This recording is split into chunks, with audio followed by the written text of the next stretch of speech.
Assalamualaikum warahmatullahi wabarakatuh. Anak-anak Ibu, bertemu kembali di pelajaran Bahasa Indonesia khususnya kelas 9. Kali ini di bab 2 kita akan mempelajari tentang mengidentifikasi informasi tentang pidato persuasif. Anak-anak Ibu, sebelum kita memulai pelajaran kita, Ibu akan menjelaskan sedikit tentang pidato. Nah, anak-anak, kalian ini sudah kelas 9 SMP. Ya, kemungkinan nanti di kelas berikutnya di SMU, ya, bisa di SMK juga, kalian juga akan menemukan pelajaran tentang pidato. Nah, pidato kali ini adalah pidato persuasif. Anak-anak, apa itu pidato?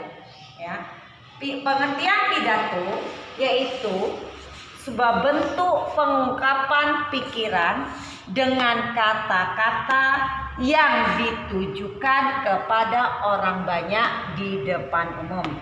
Jadi, artinya berpidato itu ditujukan kepada orang banyak, ya, baik di luar gedung ataupun di dalam gedung, ya.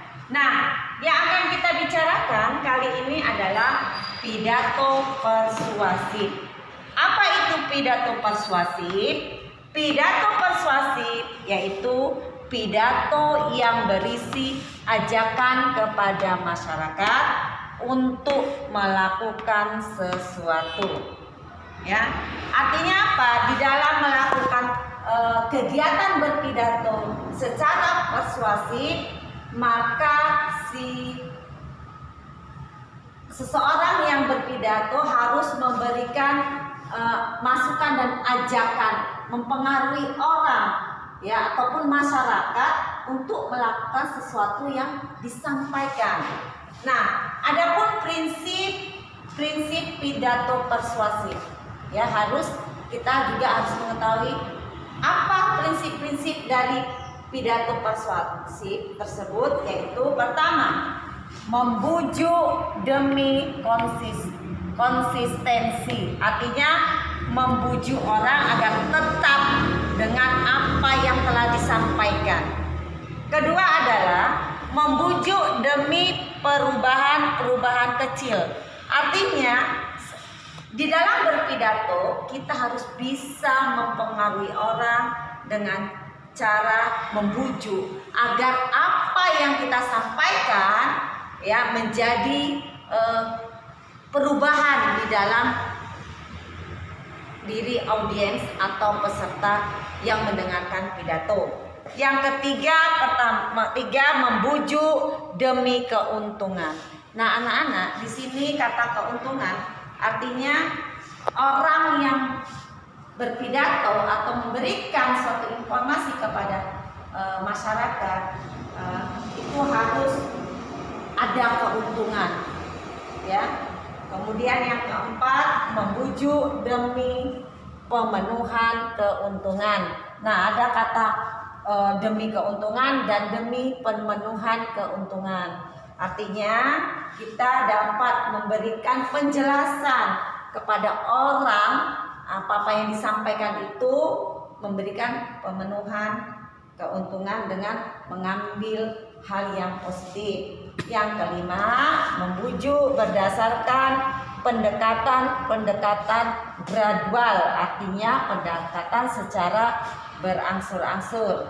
Nah, kemudian coba perhatikan, memersuasi atau mempersuasi, ya, sama memersuasi atau mempersuasi khalayak dengan cara satu, etika. Mengapa kita harus menggunakan etika? Karena kita itu akan dilihat oleh orang, oleh audiens atau peserta, sehingga etika di dalam penampilan kita, ya, harus kita gunakan sebaik mungkin. Apa saja yang merupakan pendekatan etika tersebut? ya, dari sikap berbicaranya, penampilannya, ya.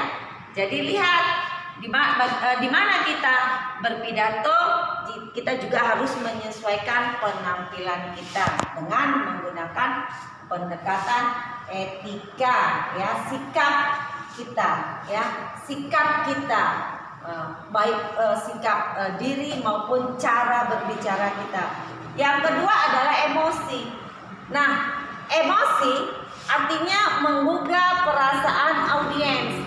Anak-anak ibu, yang dikatakan emosi itu adalah bagaimana kita berpidato sehingga yang mendengarkan itu menjadi semangat, ya, menjadi melakukan sesuatu yang lebih baik. Ya, bagaimana emosinya harus kita kita bagikan kepada audiens itu dengan kita memberikan emosi, perasaan kita itu, sehingga pidato kita itu mengena kepada yang menerima. Kemudian yang ketiga, yang terakhir adalah logika. Kata logika ini masuk akal. Anak-anak ibu, kalau berpidato itu harus menggunakan akal, ya, dengan menggunakan objek-objek yang jelas, ya, keterangan-keterangan juga jelas dan masuk akal. Karena apa?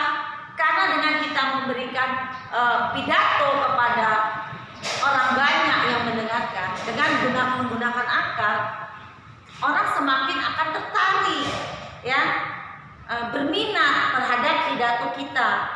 Jangan kita memberikan kalimat-kalimat pidato itu dengan yang tidak masuk akal, ya, sehingga orang tidak akan tertarik dan bosan. Gunakanlah bahasa itu dengan bahasa yang bisa diterima oleh para audiens. Nah, anak-anak ibu, jadi inilah tadi tentang mengidentifikasi informasi tentang pidato persuasif. Di situ ada beberapa prinsip-prinsip pidato, ya, persuasif. Arti persuasif itu anak-anak tahu kan? Artinya membujuk, mengarahkan, ya, sehingga orang menjadi lebih tertarik.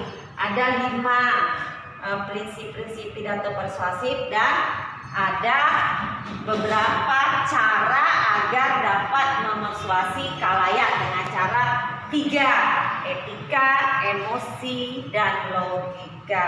Nah, anak-anak ibu, ini saja yang dapat ibu sampaikan. Untuk kelanjutan pelajaran berikutnya kita akan masih membicarakan tentang pidato persuasif, dan saya sudahi dengan billahi taufiq wal hidayah. Assalamualaikum warahmatullahi wabarakatuh. Waalaikumsalam.